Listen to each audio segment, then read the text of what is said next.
بسم اللہ الرحمن الرحیم۔ بنی اسرائیل طالوت کو اپنا بادشاہ تسلیم کرنے کو تیار نہ تھے۔ اس زمانے کے نبی حضرت شمویل علیہ السلام نے فرمایا کہ طالوت کی بادشاہت کی یہ علامت ہوگی کہ تابوت سکینہ، جس میں حضرت موسیٰ علیہ السلام اور حضرت ہارون علیہ السلام کے مقدسات ہیں، جسے قوم عمالقہ نے اپنے قبضے میں لے لیا تھا، وہ واپس آ جائے گا۔ وہ اس پر راضی ہو گئے۔ اللہ نے معجزاتی طور پر تابوت سکینہ بنی اسرائیل تک پہنچا دیا۔ تابوت سکینہ قوم عمالقہ اپنے ساتھ لے جا چکے تھے، ابھی تک ان کے پاس موجود تھا، مگر اب معاملہ بدل گیا۔ اب اس صندوق کو جہاں بھی رکھتے وہاں وبا پھیل جاتی۔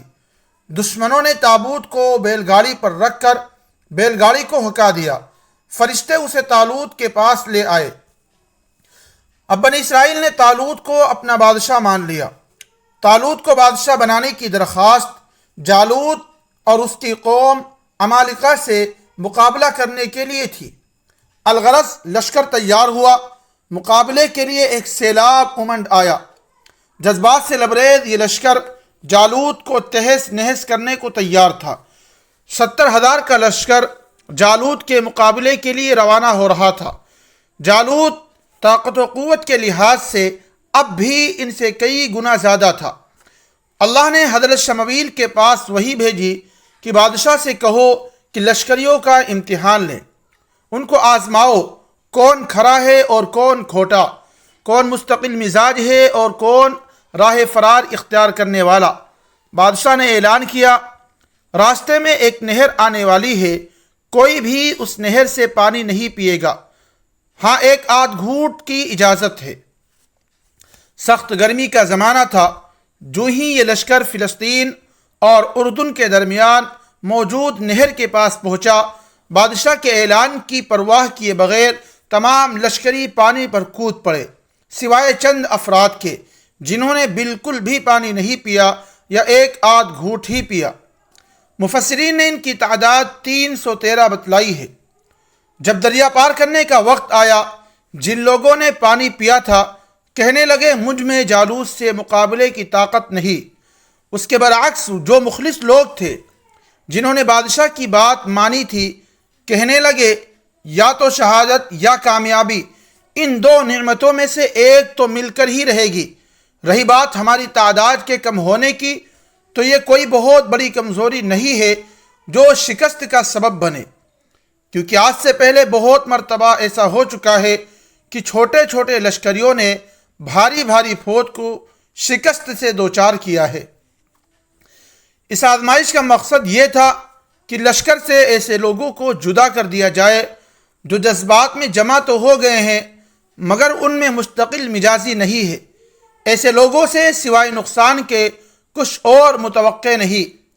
معمولی پیاس کو برداشت نہیں کر سکتا، وہ دشمنوں کی چمکتی تلوار کے سائے میں کیسے ٹھہر سکتا ہے، جو خود بھی میدان سے فرار اختیار کرتے اور دوسروں کے فرار کا سبب بنتے۔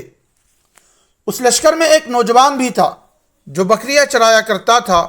اس زمانے کے نبی حضرت شمویل کو اللہ نے بتلایا کہ اس نوجوان کے ہاتھوں جالوت کی موت ہوگی، اسے بھی ساتھ لے لو۔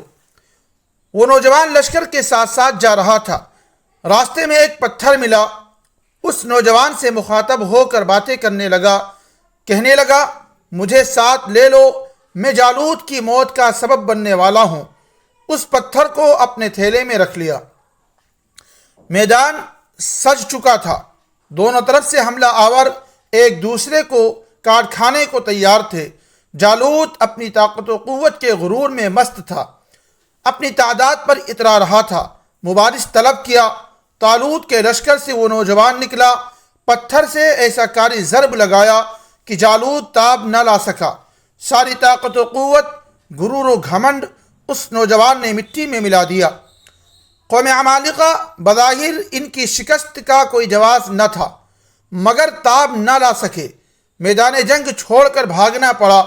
جالوت جیسا ظالم و جابر بادشاہ کو ایک نوجوان کے ہاتھوں شکست ہوئی اور اپنی جان سے ہاتھ دھونا پڑا۔ جاننا چاہتے ہو یہ نوجوان کون تھا؟ حضرت داؤد علیہ السلام۔ جو ابھی تک نبی نہیں بنائے گئے تھے۔ طالوت آپ سے بہت خوش ہوا، اپنی بیٹی کا حضرت داؤد علیہ السلام کے ساتھ نکاح کر دیا۔ طالوت اور حضرت شمویل کی وفات کے بعد اللہ نے حضرت داؤد علیہ السلام کو نبی بھی بنایا اور بادشاہ بھی۔ آپ سے پہلے کسی کو بھی ایک ساتھ یہ دونوں نعمتیں نہیں ملی تھی۔ اس کے علاوہ بہت ساری خوبیوں کے آپ مالک تھے۔ لوہے کو موم کی طرح ہاتھوں سے موڑ دیا کرتے تھے، ان سے جنگی مواقع میں استعمال ہونے والی زرہیں بنایا کرتے تھے۔ آواز کی خوبصورتی کا یہ عالم تھا کہ زبور کی تلاوت سن کر پرندے بھی فضاؤں میں رک جایا کرتے تھے۔ امید ہے آج کا واقعہ آپ کو پسند آیا ہوگا۔ آج کے لیے بس اتنا ہی۔ اللہ حافظ۔